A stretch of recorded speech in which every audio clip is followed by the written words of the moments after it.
आइएगा 51 नंबर सवाल है। हेल्ड एग्जाम कब हुआ था? तो ये हुआ था 2019 में हेल्ड हुआ था।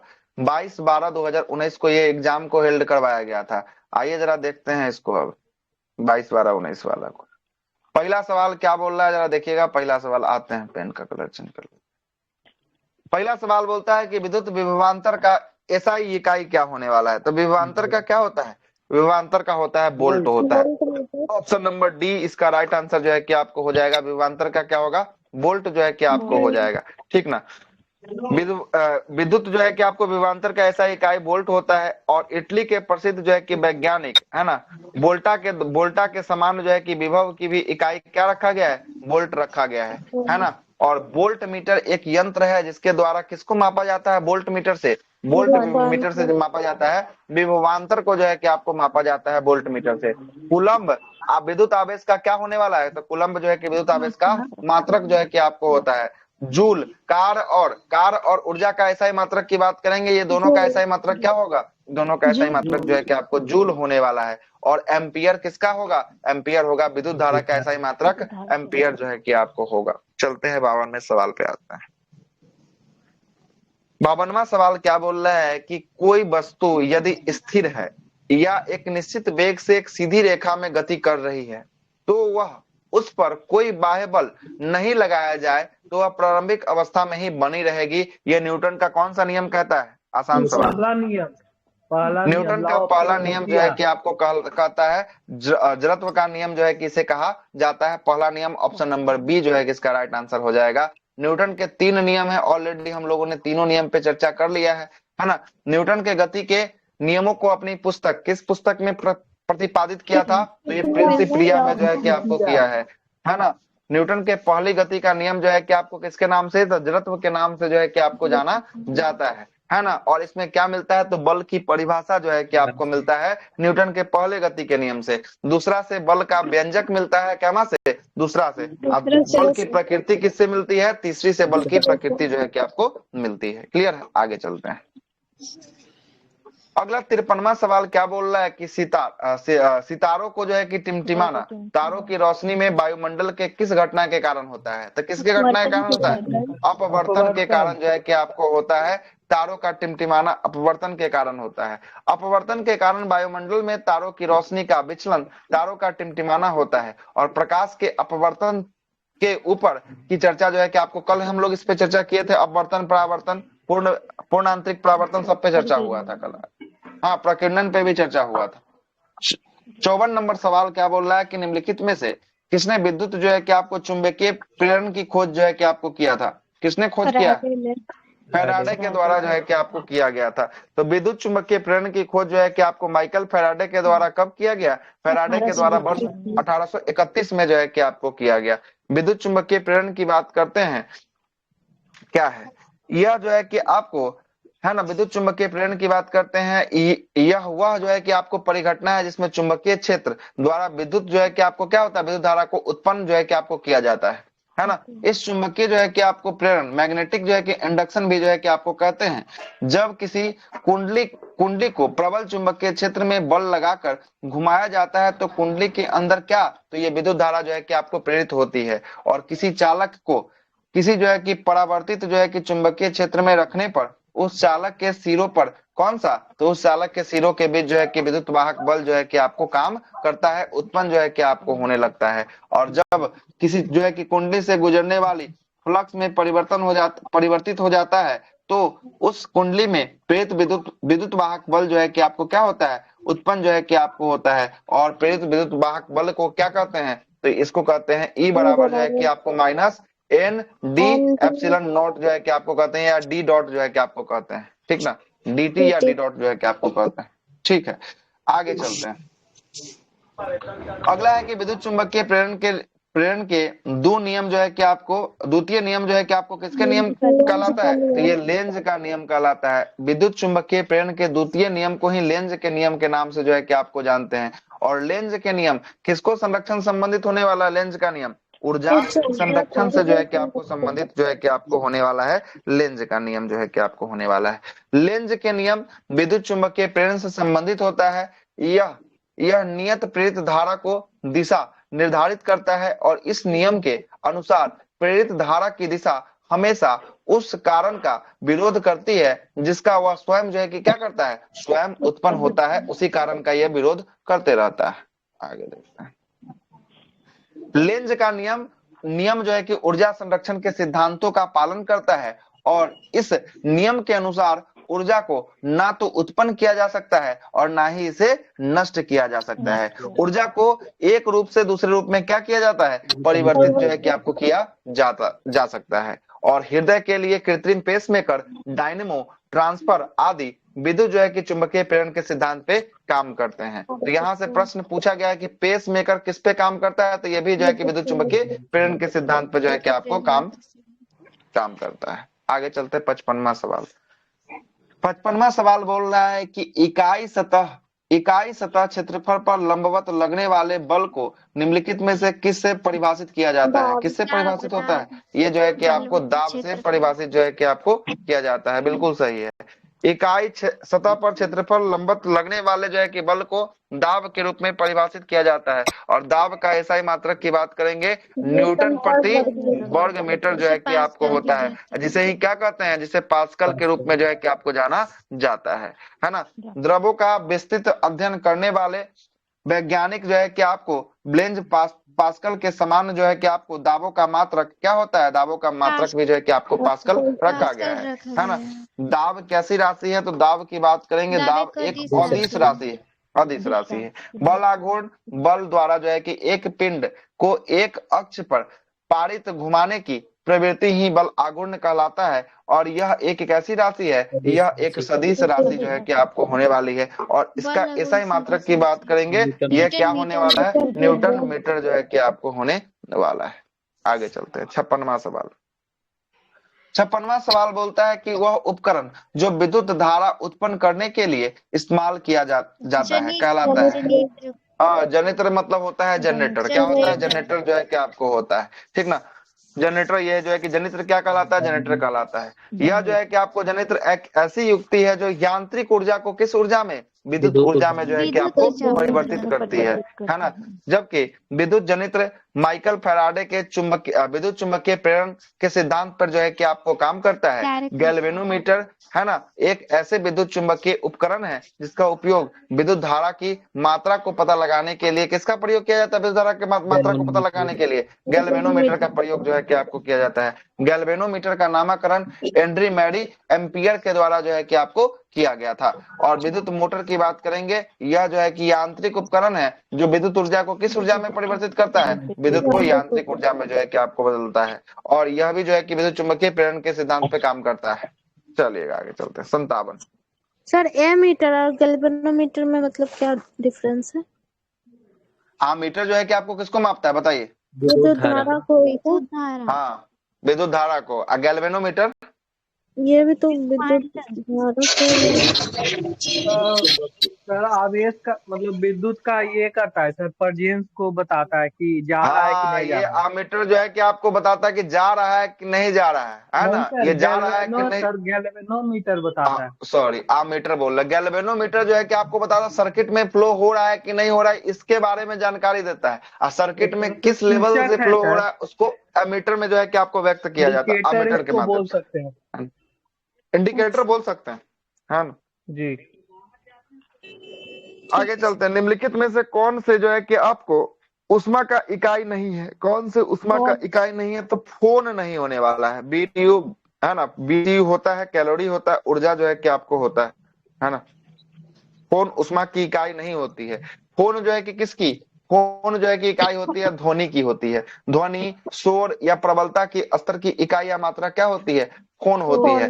कैलोरी ऊर्जा और उष्मा दोनों की मात्रा जो है कि आपको होती है जूल कार और उष्मा दोनों की मात्रा होती है। और बीटीयू उष्मा की मात्रा जो है कि आपको होती है। बीटीयू का पूरा नाम होता है ब्रिटिश जो है कि आपको थर्मल यूनिट जो है कि आपको होता है ना। आगे चलते हैं। इसमें कितना सवाल पूछ लिया है, इस वाले में 11 को है, 7 सवाल पूछा है, 7 सवाल। अब आ गया कब का है, ये 2020 का क्वेश्चन है, 2020 का क्वेश्चन पूछा हुआ है फिजिक्स का। आइए देखते हैं। ये हुआ है मुख्य परीक्षा है, कौन सा, मेंस का एग्जाम है, 29/11/2020 का है। आइए देखते हैं मुख्य परीक्षा का क्वेश्चन क्या क्या है। देखिएगा पहला क्वेश्चन बोलता है कि अप जो है कि आपको बीसिफ अप बीसिफ वायस में जो है कि पीएन संधि डायोड के अवक्षय क्षेत्र की चौड़ाई क्या होती है। चौड़ाई जो है कि आप अवक्षय क्षेत्र की चौड़ाई क्या होती है, तो इसमें जो है कि आपको घटती है। क्या होती है? घटती है। अप जो है कि बीसी बायस है ना, फॉरवर्ड जो है कि आपको बायस में पीएन संधि जो होता है, पीएन डायोड जो होता है, पीएन संधि डायोड, इसके अक्षय क्षेत्र की जो है कि आपको चौड़ाई क्या होती है, चौड़ाई जो है कि आपको घट जाती है। और पश्च बीस जो है कि आपको बायस है ना, बैकवर्ड बायस में डायोड के अक्षय क्षेत्र की जो है कि चौड़ाई क्या होती है, चौड़ाई जो है कि आपको बढ़ती है ना। बैकवर्ड में बढ़ेगा, फॉरवर्ड में जो है कि आपको घटने वाला है। क्या होगा? घटने वाला है। चलते हैं अगला। अगला है कि प्रेरित विद्युत वाहक बल का परिणाम विद्युतीय जो है सॉरी चुंबकीय फ्लक्स में है ना, समय के साथ जो है कि आपको समय साथ होने पर परावर्तन की दर के बराबर होता है। यह कथन है। किसका कथन है? अब देखिएगा ये जो है कि आपको किसका है, तो फैराडे का विद्युत चुंबकीय प्रेरण का सिद्धांत पे जो है कि आपको आधारित है। क्या बोल रहा है जरा देखते हैं। बोल रहा है कि प्रेरित विद्युत विद्युत जो है कि आपको वाहक बल की परिणाम विद्युत चुंबकीय फ्लक्स के समान फ्लक्स के समय जो है कि आपको साथ साथ होने वाले परिवर्तन को दर के बराबर होता है। और यह कथन जो है कि किसके होने वाले हैं, तो यह कथन जो है कि आपको फैराडे के विद्युत चुंबकीय प्रेरण के नियम से जो है कि आपको आने वाले हैं। फैराडे के विद्युत चुंबकीय प्रेरण का नियम क्या बोलता है, तो ई बराबर जो है कि आपको है ना माइनस डी डॉट जो है कि आपको बाई dt जो है कि आपको बोलता है। लेंज के नियम के अनुसार विद्युत जो है कि आपको वाहक बल अपने उत्पत्ति के कारणों जो है कि आपको क्या होता है, कारणों के विपरीत जो है कि आपको होता है ना। और गाउस के नियम के अनुसार जो विद्युत आवेश के वितरण एवं उनके कारण उत्पन्न विद्युत क्षेत्रों के संबंध को क्या करता है, विद्युत क्षेत्रों के संबंध को स्थापित जो है कि आपको करता है ना। क्या बोलता है कि यदि R1 R2 क्रमशः 400 वाट और 200 वाट का दो लैंपों की है ना तुल्यताओं के प्रतिरोध है ना, और जो समान जो है कि वोल्टेज पर काम करता है, तो उसके लिए डिजाइन किए गए जो है कि आपको प्रतिरोध क्या होगा, तो R2 बराबर जो है कि 2R1 जो है कि आपको होगा। R2 कितना है, R2 जो है कि आपको है 200 है, 400 है ना। तो चलिए इसको सॉल्यूशन करना पड़ेगा, देखना पड़ेगा, इसको छोड़ ही दीजिए, चलते हैं आगे। अगला है प्रारंभिक परीक्षा 2020 का है, 6/12 का जो है कि परीक्षा हुआ है। 6/12 मतलब 6 दिसंबर 2020 का ये परीक्षा जो है कि आपको हुआ है। ये एसआई का पीटी का परीक्षा है। देखते हैं क्या बोल रहा है। पहला सवाल बोलता है कि मुक्त पतन उदाहरण है, तो मुक्त पतन किसका उदाहरण होने वाला है, यह जो है कि आपको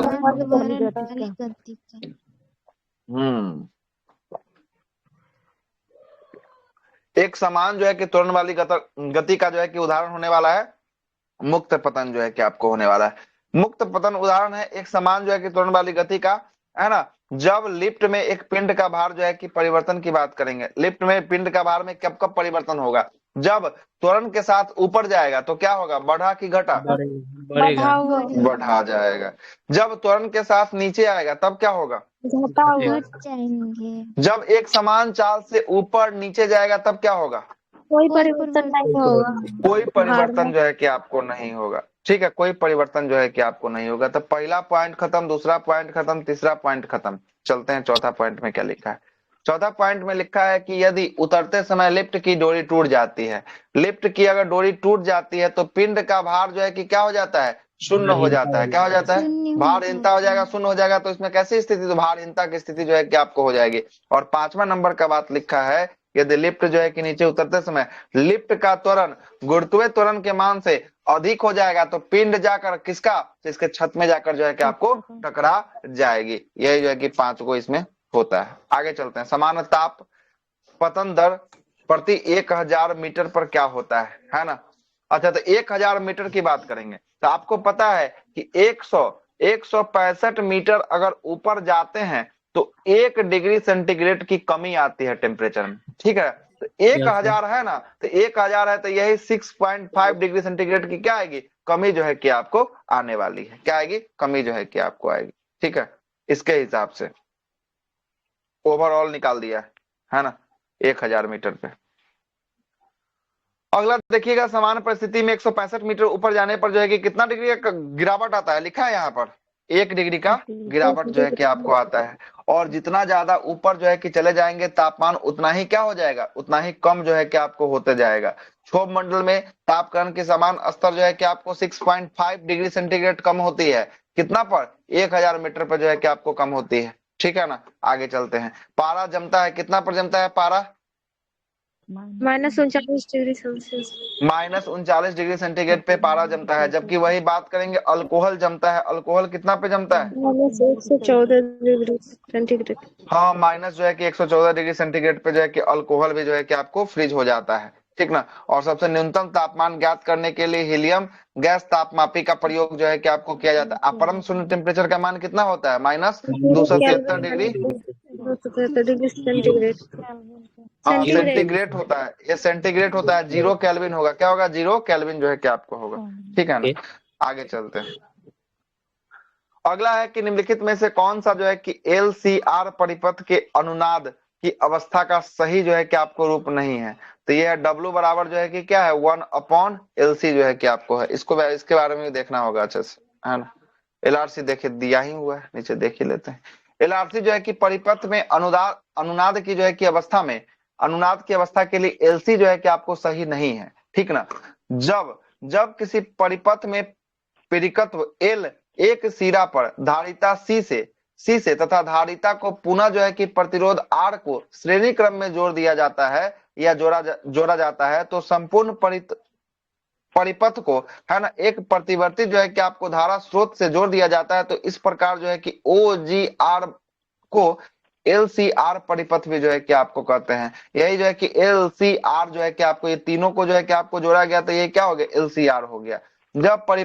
जब जो है कि प्रेरिकत्व धारिता और प्रतिरोध को एक जो है कि प्रत्यावर्ती धारा स्रोत से जो है कि जोड़ दिया जाता है, तो इसे ही क्या कहते हैं? इसे ही अवस्था में जो है कि आपको पहला स्टेटमेंट क्या दिया है, अगर प्रतिरोध R के सिरों के बीच विभवांतर VR तो धाराओं के बीच कालांतर शून्य होता है, तो यह जो है कि आपको दोनों समान जो है कि आपको काल में होंगे। दूसरा बोलता है कि प्रेरिकत्व R के सिरों के बीच विभवांतर V को धारा से कला से जो है कि आपको 90 डिग्री से आगे और 90 डिग्री जो है कि आपको आगे होगा। और तीसरा बोल रहा है कि धारिता C के सिरों के बीच जो है कि विभवांतर VC तथा धाराओं के कला 90 डिग्री के पीछे जो है कि आपको होगा। और इस प्रकार जो है कि इस प्रकार V और VC के बीच जो है कि आपको कितना डिग्री का अंतर? 180 डिग्री का जो है कि आपको अंतर होगा। और यह जो है कि आपको दोनों एक दूसरे के विपरीत होंगे, और इसका जो है कि आपको कुल विभवांतर VL VC जो है कि आपको होता है, जो LCR के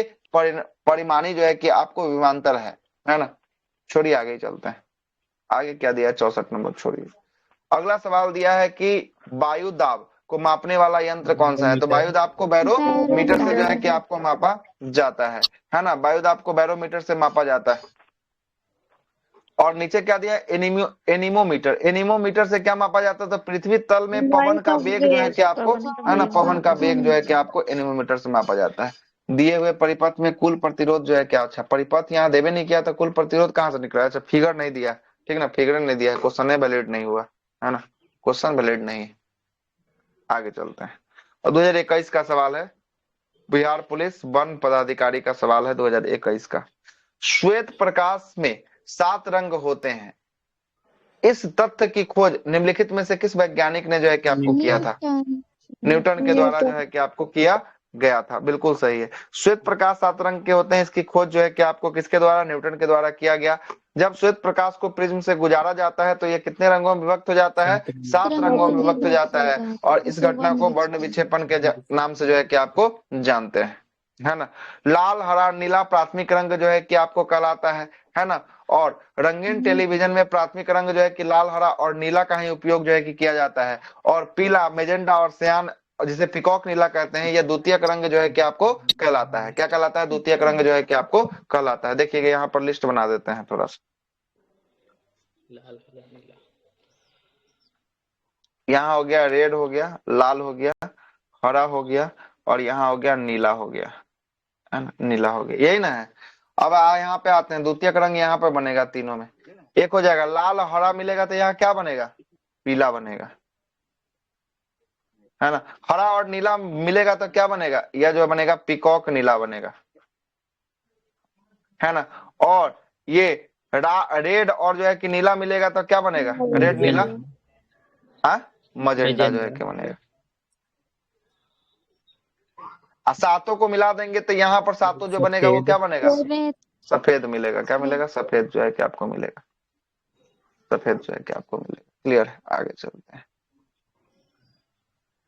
आगे चलते हैं। जिन दो रंगों के मेल से श्वेत रंग जो है कि आपको प्राप्त जो है कि आपको प्राथमिक और द्वितीयक रंगों को मिलाएंगे तो सफेद रंग जो है कि आपको प्राप्त होगा। वो पूरक रंग जो है कि आपको कहलाएगा। श्वेत जो है कि आपको वस्तु सभी प्रकार के रंग को क्या करता है? सभी प्रकार के रंग को परावर्तित जो है कि आपको कर देती है। और काली वस्तु सभी प्रकार के रंग को क्या कर लेता है? अवशोषित जो है कि आपको कर लेता है। यदि अंटार्कटिका में बर्फ का रंग जो है कि आपको सफेद से लाल, काला या हरा या कोई और रंग में हो जाए तो बर्फ सबसे ज्यादा जो है कि मात्रा में पिघलने लगेगा। सफेद होता है इसीलिए जो है कि आपको कम पिघलता है, ना के बराबर पिघलता है। चलिएगा आगे चलते हैं, है ना। अगला है क्या है? सीवी रमन, इन्होंने प्रकाश के प्रकीर्णन का खोज जो है कि आपको किया था। और सीवी रमन को प्रकाश के प्रकीर्णन के खोज के लिए भौतिक में इनको कौन सा प्राइज? नोबेल प्राइज जो है कि आपको दिया गया था, है ना। और सीवी रमन जो है कि आपको नोबेल प्राइज प्राप्त करने वाले दूसरे भारतीय और प्रथम वैज्ञानिक जो है कि आपको थे। प्रथम भारतीय रविन्द्रनाथ टैगोर थे जिन्हें नोबेल प्राइज जो है कि आपको दिया गया था वर्ष 1913 में गीतांजलि के लिए दिया गया था। आगे चलते हैं। प्रकाश की प्रकीर्णन, जब प्रकाश किसी ऐसे माध्यम से गुजरता है जिसमें धूल और अन्य जो है कि पदार्थ के अत्यंत सूक्ष्म कण होते हैं तो उन कणों से टकराकर प्रकाश का कुछ भाग जो है कि आपको सीधी रेखाओं में फैल जाता है। इसी घटना को प्रकाश का क्या कहते हैं? प्रकाश का प्रकीर्णन जो है कि आपको कहा जाता है। प्रकाश के प्रकीर्णन, है ना, नीले रंग में अधिकतम होता है और लाल रंग में सबसे कम जो है कि आपको होता है ना, न्यूनतम जो है कि आपको होता है। और प्रकाश की प्रकीर्णन के कारण ही समुद्र और आकाश का रंग हमें कैसा दिखाई देता है? नीला जो है कि आपको दिखाई देता है। और अल्बर्ट आइंस्टीन ने विशिष्ट सापेक्षता सिद्धांत में प्रकाश विद्युत प्रभाव की खोज जो है कि आपको किया था अल्बर्ट आइंस्टीन के द्वारा। ये प्रकाश विद्युत प्रभाव और रमन प्रभाव दोनों अलग है। रमन प्रभाव, रमन इफेक्ट, ये सीवी रमन के द्वारा किया गया है। प्रकाश विद्युत प्रभाव जो है कि आपको किसके द्वारा? ये जो है कि अल्बर्ट आइंस्टीन के द्वारा किया गया। दोनों अलग अलग चीज है ना। स्थिर जल में पत्थर फेंकने पर कंपन जो उत्पन्न होती है वो कौन सी होती है ना? अनुप्रस्थ या अनुदैर्ध्य? अनुप्रस्थ जो है कि आपको होती है। Option number A. स्थिर जल में पत्थर फेंकने पर जो तरंग उत्पन्न होती है उसे अनुप्रस्थ तरंग कहते हैं। और स्थिर जल में पत्थर गिराने पर जो उत्पन्न तरंग होती है वो कैसी तरंग होती है? वो भी अनुप्रस्थ तरंग जो है कि आपको होती है ना। आगे चलते हैं। प्रगामी तरंग की बात करेंगे। किसी माध्यम के एक नियत वेग से आगे की ओर बढ़ने वाली तरंग को प्रगामी तरंग कहते हैं। और प्रगामी तरंग का ही उदाहरण जो है कि जल के सतह पर जो है कि उत्पन्न तरंग ही कैसा होता है? प्रगामी तरंग का उदाहरण होता है। क्या कि देखिए आगे की तरफ जो है कि आपको बढ़ता है, या समुद्र की लहरें या महासागरीय लहरें, ये भी जो है कि देखते हैं आगे की तरफ जो है कि आपको बढ़ता है ना। और अग्र अप्रगामी तरंग की बात करेंगे। जब किसी बंद माध्यम में या बद्ध माध्यम में दो एक जैसी अनुप्रस्थ और अनुदैर्ध्य प्रगामी तरंग एक ही चाल में, है ना, एक ही चाल से लेकिन विपरीत दिशाओं में चलती है तो उसे ही अध्यारोपण उत्पन्न होता है। तो इन तरंगों को कैसा कहते हैं? अप्रगामी तरंग के रूप में जो है कि आपको जानते हैं और अप्रगामी तरंग कहते हैं। और इस तरंग में जो है कि आपको तरंग के रूप में भी जो है कि आपको जाना जाता है। मतलब दोनों तरफ से चले, आगे भी हो और पीछे भी हो, है ना। स्थिर तरंग भी कैसा होगा? तो शांत हो जाएगा।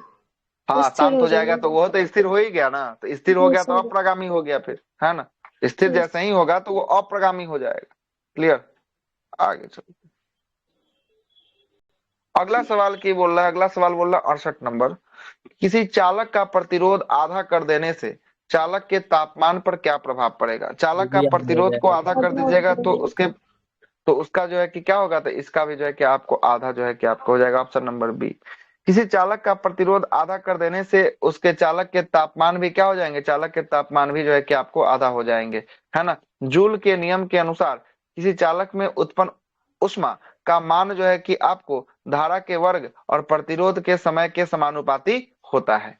तापमान की इकाई निम्नलिखित में से कौन नहीं है? तापमान की इकाई कौन नहीं है? कैंडेला नहीं होगा, वो ज्योति तीव्रता। कैंडेला जो है कि आपको ज्योति तीव्रता का जो है कि क्या होता है, कैंडेला जो है कि आपको होता है ना, ज्योति तीव्रता की इकाई कैंडेला होता है। जबकि केल्विन, सेल्सियस और फ़ारेनहाइट किसका है, तापमान का होता है। और ताप का ऐसा यूनिट क्या होता है, केल्विन जो है कि आपको होता है ना। आगे चलते हैं, यदि वस्तु का घनत्व पानी के घनत्व से अधिक होगा तो पानी में वस्तु डूब जाएगी कि तैरेगी, डूब जाएगा। डूब जाएगी। हाँ, घनत्व जब अधिक होगा तो ये डूब जाएगा, क्या हो जाएगा, पानी के अंदर डूब जाएगा। ऑप्शन नंबर ए इसका राइट आंसर होगा। यदि वस्तु का घनत्व पानी के घनत्व से अधिक हो तो वस्तु जो है कि पानी के अंदर डूब जाएगी। जिस वस्तु का घनत्व पानी के घनत्व से अधिक होगा तो वह पानी में डूब जाएगी, और जिस वस्तु का घनत्व पानी के घनत्व से कम होगा तो वह वस्तु क्या हो जाएगी, वो वस्तु जो है कि आपको तैरेगी। वही जो है कि सवाल आता है, सवाल क्या आता है, ग्लास में जो है कि अल्कोहल है, और अल्कोहल में जो है कि हम लोग क्या डालते हैं, अल्कोहल में डालते हैं आइस। तो आइस देखिएगा, आइस तैरता है कि डूब जाता है, तैरता है। आइस डूब जाता है। क्या होता है, आइस जो है कि आपको डूब जाता है, और कोहल ऊपर आ जाएगा, आइस डूब जाएगा, ठीक ना। लेकिन पानी में जो है कि बर्फ को डालेंगे तो देखिएगा पानी में बर्फ जो है कि तैरेगा, क्या होगा, तैरेगा। तो यहाँ पर किसका अधिक है, किसका कम, पानी किसका का अधिक है, किसका कम, अधिक होगा और बर्फ का कम होगा। हाँ, पानी का अधिक होगा, बर्फ का कम होगा, काहे कि कम है तभी तैर रहा है ना। और अल्कोहल और बर्फ की बात करेंगे तो वहां पे अल्कोहल जो है कि कम होगा, पानी का, बर्फ जो है कि अधिक होगा, इसलिए जो है कि आपको बर्फ डूब जा रहा है, अल्कोहल तैर रहा है। क्लियर, अल्कोहल तैर रहा है।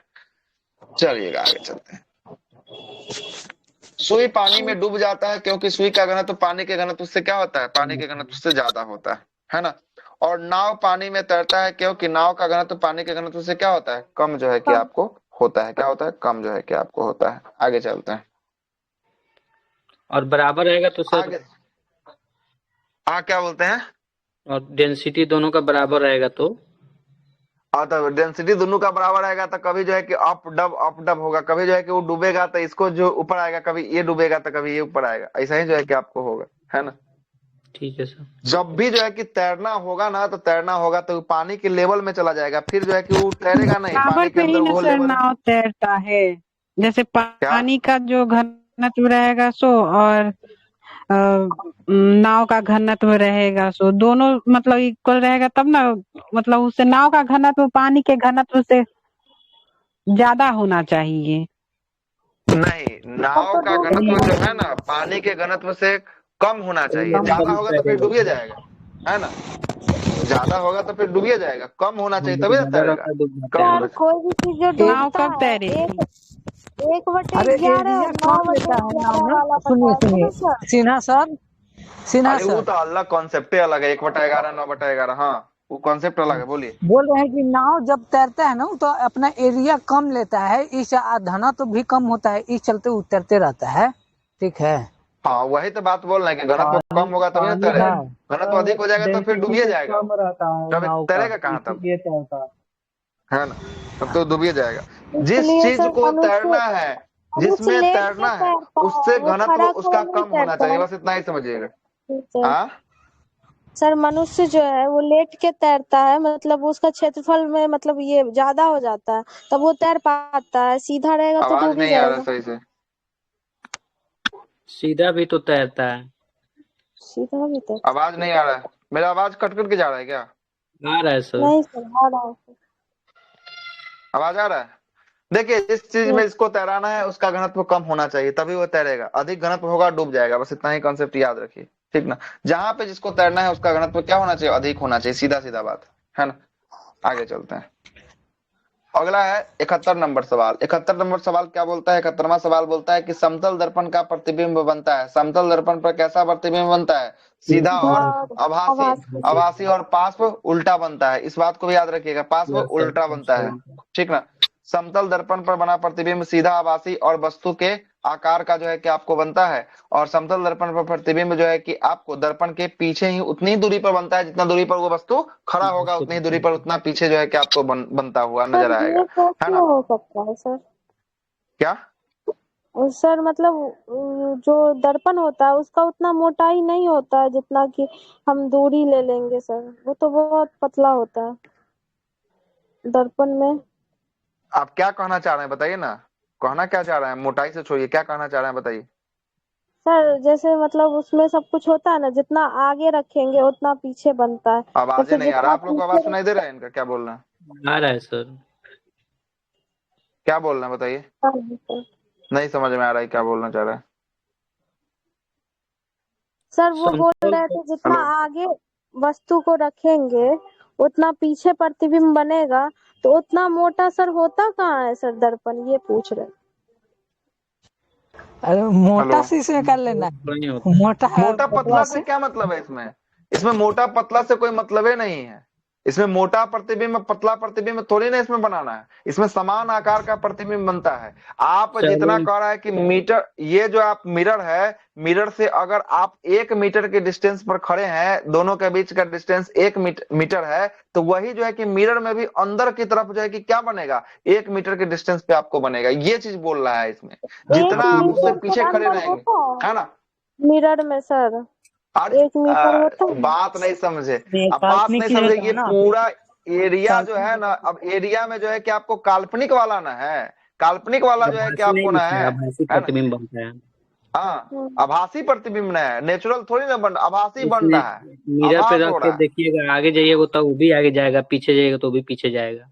हाँ, ऐसा दिक्कत है तो हाथ को जाकर मिरर पे सटाइएगा, हाथ को दूर करते जाइएगा, देखिएगा मिरर से भी दूर जो है कि अंदर में बनता हुआ जाएगा, है ना। प्रतिबिंब जो फिंगर है को जो सर है कि हमेशा देखिएगा। प्रतीत होता है ना, उसको अब ठीक वो है बात सर। सही है, उस बात में भी कोई दिक्कत नहीं है, ये भी बात सही है ना। कि मोटा पतला का तो कोई कॉन्सेप्ट नहीं है। समतल दर्पण का जो है कि परावर्तक सतह जो है कि क्या होता है, समतल जो है कि आपको होता है एकदम प्लेन होता है। और उत्तल अवतल की बात तो जान ही रहे हैं, उत्तल में जो है कि एक तरफ का जो है कि ऐसा सर्कल हुआ काटिए, होता वो काट दीजिएगा, वो उत्तल हो जाएगा, वो अवतल हो जाएगा, है ना। इसी तरह जो है है। कि आपको रजत मतलब पॉलिश किया जाता है, जिस पर जो है कि सिल्वर या पारा या लेड की परत जो है कि आपको चढ़ाई जाती है। और सामान्य तौर पर जो है कि दर्पण के पीछे जो है कि आपको चांदी की परत जो है कि आपको चढ़ाई जाती है, क्योंकि चांदी प्रकाश का क्या होता है, अच्छा परावर्तक जो है कि आपको होता है, बहुत अच्छा रिफ्लेक्ट जो है कि आपको करेगा, कौन, चांदी जो है कि आपको करेगा। समतल दर्पण की फोकस दूरी क्या होती है, कि यहाँ पर फोकस दूरी इसका अनंत है, अनंत तक जो है कि आपको बनेगा। और समतल दर्पण की क्षमता की देखिए, क्षमता क्या है, क्षमता शून्य होती है, कोई क्षमता नहीं है इसमें। और समतल दर्पण के बारे में जानकारी तो पहले ही आपको दिया जा चुका है ना, दिया जा चुका है। आते हैं, देखते हैं 72 नंबर सवाल, 2021 का सवाल है 72 नंबर। निम्नलिखित में से कौन सबसे अधिक जो है कि प्रत्यास्थ लचीला होने वाला है? तो लचीला देख लीजिए ऑप्शन के हिसाब से, कौन दिख रहा है, स्टील जो है कि सबसे अधिक जो है कि आपको होता है ना। स्टील होगा, क्या होगा, स्टील होगा, है ना, स्टील। स्टील सबसे अधिक जो है कि प्रत्यास्थ या लचीला जो है कि आपको होता है, और यह गुण जिसके कारण किसी पदार्थ का प्रत्यारोपित बल हटाने पर जो है कि आपको वह पदार्थ अपनी ही प्रारंभिक आकृति या आकार में पुनः वापस आ जाता है, इसे ही क्या कहते हैं, इसे ही प्रत्यास्थ जो है कि आपको कहलाता है। और जिन पदार्थों के रूप में चेंज करने में जितना अधिक जो है कि फोर्स लगता है, फोर्स लगाना पड़ रहा है, उतना ही इसका क्या होगा, उतना ही अधिक जो है कि आपको इसकी इलास्टिसिटी जो है कि आपको होगी, फैलाव का गुण होगा, है ना। स्टील और रबर, स्टील जो है कि ज्यादा जो है कि इलास्टिसिटी का गुण होता है, ये ज्यादा फैलाव हो सकता है, रबर से ज्यादा हो सकता है, ठीक ना। यदि किसी जो है कि आपको पदार्थ में अपनी प्रारंभिक अवस्था को प्राप्त करने का गुण नहीं है, तो वह इस प्रकार के पदार्थ को प्लास्टिक जो है कि आपको कहा जाता है ना, प्लास्टिक कहा जाता है।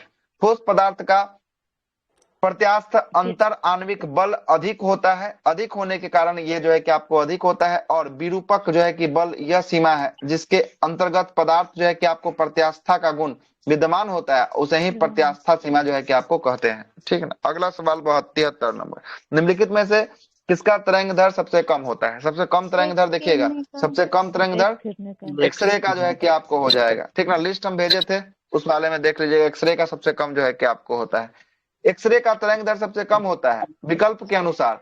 ऐसे में सबसे जो है कि आपको सबसे कम तरंग दर किसका होता है, गामा रेज का सबसे कम जो है कि आपको होता है ना। और एक्स एक्स किरण जो है कि एक विद्युत जो है कि आपको चुंबकीय तरंग जो है कि आपको होता है, ठीक ना। विद्युत चुंबकीय तरंग जो है कि आपको होने वाला है कौन सा, एक्सरे जो है कि आपको होना। क्या बोल रहे हैं, कुछ बोल रहे हैं क्या, बोलिए।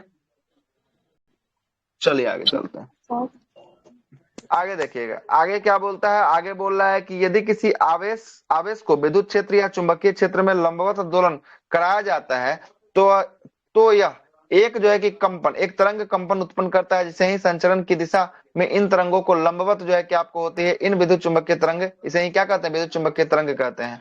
तरंगों का मान ऊपर से नीचे की ओर बढ़ता है और ऊर्जा की आवृत्ति का मान जो है कि क्या होता है, आवृत्ति का मान जो है कि आपको घटते रहता है। देखिएगा यही जो है कि आपको है, पहला गामा है, उसके बाद एक्स रे है, उसके बाद परावैंगनी, उसके बाद दृश्य है, उसके बाद अवरक्त है, उसके बाद सूक्ष्म है, उसके बाद जो है कि आपको रेडियो है, और उसके बाद दीर्घ रेडियो तरंग जो है कि आपको होने वाला है। यह सब जो है कि आपको होने वाला है, ठीक ना। आगे चलते हैं। गामा किरण की खोज किसने किया था? गामा किरण की खोज पॉल विलाट के द्वारा जो है कि आपको किया गया था। और इसमें गामा किरण का प्रयोग कहाँ कहाँ किया जाता है? तो गामा किरण का प्रयोग जो है कि आपको रेडियोथेरेपी में जो है कि आपको किया जाता है ना, और जो है कि नसबंदी में, और जो है कि आपको कीटाणु शोधक में जो है कि आपको किया जाता है। एक्सरे का खोज रॉन्टन के द्वारा किया गया, और इसमें चिकित्सीय उपकरण में इसका प्रयोग जो है कि आपको किया जाता है। परावैंगनिक किरण का खोज रिटर के द्वारा किया गया, और इसका प्रयोग जो है कि चिकित्सीय और दांत चिकित्सा में बैक्टीरिया को मारने के लिए किया जाता है।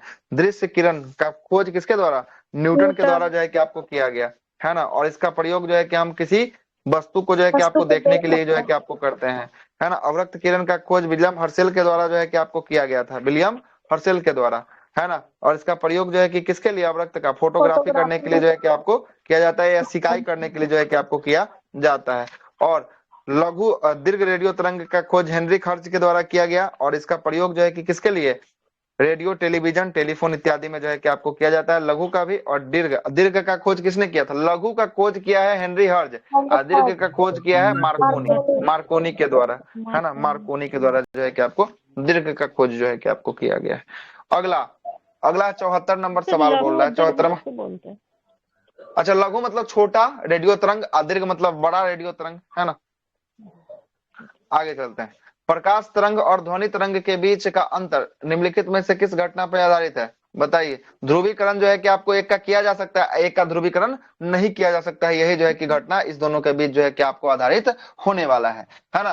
प्रकाश विद्युत चुंबकीय तरंग है जो अनुप्रस्थ तरंग है, जबकि प्रकाश तरंग का संचरण किसी खास तल में होता है, और इस तल में विद्युत का प्रकाश का ध्रुवित जो है कि आपको प्रकाश ध्रुवित प्रकाश कहते हैं, और यह घटना है क्या कहलाता है? घटना ध्रुवन जो है कि घटना कहलाता है। और ध्वनि तरंग के साथ जो है कि आपको ध्रुवन की घटना नहीं होती। प्रकाश को ध्रुवित कर सकते हैं, लेकिन ध्वनि को ध्रुवित नहीं कर सकते हैं, है ना। और यही दोनों को जो है कि अलग जो है कि आपको बनाता है। ध्वनि एक प्रकार का अनुदैर्घ्य तरंग है, अब प्रकाश जो है कि एक प्रकार का अनुप्रस्थ जो है कि आपको तरंग होता है।